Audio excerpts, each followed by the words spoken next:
आज हम आप लोगों को एग्जामिनेशन से संबंधित कुछ इम्पोर्टेंट टिप्स बताने वाले हैं। इसमें सबसे पहले हमने क्लास 12th में जो फर्स्ट चैप्टर है कूलॉम्स लॉ उसको लिया है। कूलॉम्स लॉ में कौन कौन से टॉपिक बेसिकली आ सकते हैं उसके बारे में बताने जा रहे हैं।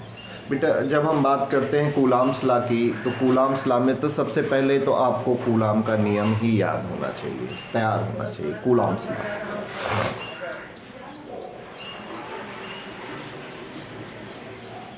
कूलॉम का नियम।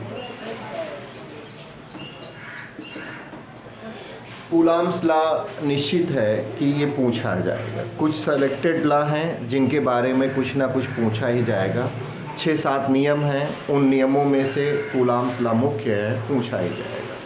तो देखिए कूलॉम्स लॉ क्या है। ये आपका एक फर्स्ट चार्ज है Q1, इससे कुछ डिस्टेंस पर ये सेकेंड चार्ज है Q2, दोनों के बीच का डिस्टेंस स्मॉल r है।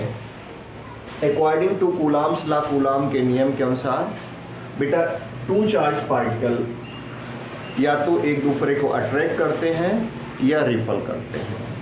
जैसे यहाँ पर पॉजिटिव चार्ज है और यहाँ पर नेगेटिव चार्ज है, तो दोनों एक दूसरे को क्या करेंगे बेटा, अट्रैक्ट करेंगे। यहाँ पर पॉजिटिव चार्ज है और यहाँ पर भी पॉजिटिव चार्ज है, तो दोनों एक दूसरे को क्या करेंगे, रिपल करेंगे।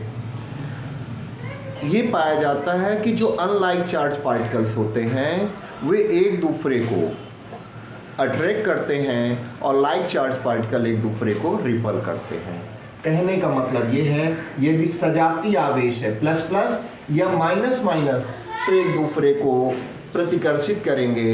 एक प्लस है और दूसरा माइनस है, ये विपरीत आवेश है, तो एक दूसरे को क्या करेंगे, आकर्षित करेंगे।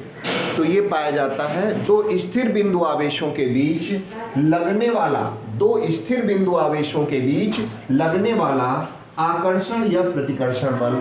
अभी बेटा यहाँ पर आकर्षण का बल लगेगा।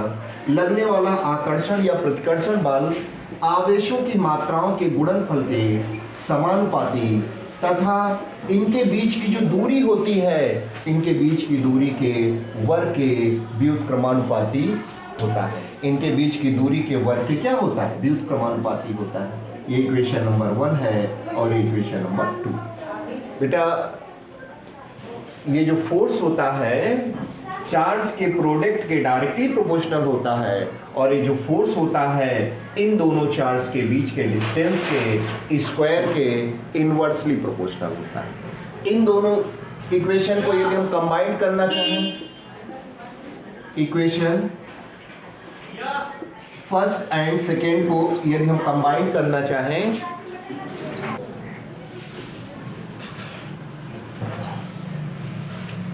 इक्वेशन फर्स्ट और इक्वेशन सेकेंड को यदि हम कंबाइन कर रहे हैं, तो f कितनी टाइम्स है, 2 टाइम्स है, इसको 1 टाइम्स ले लेंगे।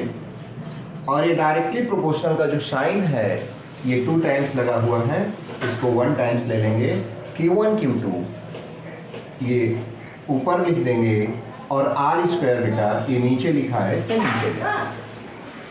इस डायरेक्टली प्रोपोर्शनल के साइन को यदि हम रिमूव करते हैं तो इक्वल का साइन और एक कांस्टेंट k लगा देते हैं, k Q1 Q2 by r square. तो बेटा ये जो फार्मूला बन जाता है ये कूलॉम्स के नियम का फार्मूला है। कूलॉम्स के नियम में बस आपको इतना बताना है कि लगने वाला जो फोर्स होता है वो चार्जेस के प्रोडक्ट के डायरेक्टली प्रोपोर्शनल होता है, और लगने वाला जो फोर्स होता है इनके बीच के डिस्टेंस के स्क्वायर के इनवर्सली प्रोपोर्शनल होता है। इतना है।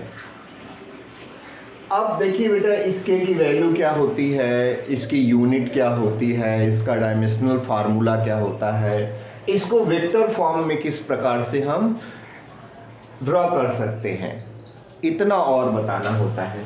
तो F इक्वल टू आपको पता चल गया K Q1 Q2 by R square. यहाँ पर K कांस्टेंट है, इसके कांस्टेंट की जो वैल्यू होती है K इक्वल टू, K की वैल्यू होती है 9 इंटू 10⁹ न्यूटन मीटर स्क्वायर पर कूलम स्क्वायर। तो के की वैल्यू कितनी हो गई? 9 इंटू 10⁹ न्यूटन मीटर स्क्वायर पर कूलम स्क्वायर इसकी वैल्यू हो जाती है। अब देखें इसके की लोकेशन पर हम पुट कर सकते हैं 1/4 पाई एप्सिलॉन नॉट। ये इसकी value 9 into 10⁹ newton metre square पर कूलम स्क्वायर हो जाए। अब फार्मूले को देख लें तो फार्मूले के अकॉर्डिंग थोड़ा सा F इक्वल टू जहां पर K लिखा हुआ है इस K की लोकेशन पर ये आप पुट कर सकते हैं 1/4 pi epsilon nought Q1 Q2 by R square. तो ये पता चलता है कि लगने वाला जो फोर्स होता है, इस फोर्स को यदि हम वेक्टर फॉर्म में लिखना चाहें तो F के ऊपर वेक्टर का साइन आप लगा दीजिए। बहुत सिंपल मेथड से हम बताने जा रहे हैं कि कूलम्स लॉ को वेक्टर फॉर्म में कैसे हम लिख सकते हैं। F equal to 1/4 pi epsilon nought Q1 Q2 by R square लिखा हुआ है। यहाँ पर आप केवल R लिख करके इसके ऊपर यूनिट वेक्टर का साइन लगा दें। R लिखेंगे, R के ऊपर यूनिट वेक्टर का साइन लगा देंगे। तो बेटा ये पूरा पोर्शन, इतना ये पूरा पोर्शन जो है वो आपका स्केलर क्वांटिटी है। ये पूरा पोर्शन क्या है? स्केलर क्वांटिटी है। और R यूनिट वेक्टर हमने ले लिया, इसकी वैल्यू 1 होती है। अब ये स्केलर हो गया और ये क्या है? वेक्टर है। दोनों का प्रोडक्ट करेंगे तो ये अपने आप क्या हो जाएगा? वेक्टर हो जाएगा। आप इतना भी लिख देंगे तो पूरे नंबर आपको मिल जाएंगे। यूपी बोर्ड में, सीबीएसई बोर्ड में, आईएससी बोर्ड में, किसी भी बोर्ड में इतना आपको बड़ी आसानी से मिल जाएगा। अब देखिए कि F इक्वल टू, और थोड़ा सा यदि आगे बताना चाहें तो F equal to 1/4 pi epsilon nought Q1 Q2 by R square into R के ऊपर क्या लगा है? यूनिट वेक्टर लगा है। बेटा इस यूनिट वेक्टर का मतलब क्या हो जाएगा? F equal to 1/4 pi epsilon nought Q1 Q2 by R square. इस यूनिट वेक्टर को हम क्या लिख सकते हैं? Vector R upon mod of vector R। बेटा इस यूनिट वेक्टर जो R लिखा है इसे vector R upon mod of vector R भी लिख सकते हैं।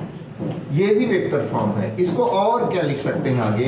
F equal to 1/4 pi epsilon nought Q1 Q2 by R square into, बेटा इसकी जगह पर ये वेक्टर R है अपॉन ये क्या हो जाता है? R।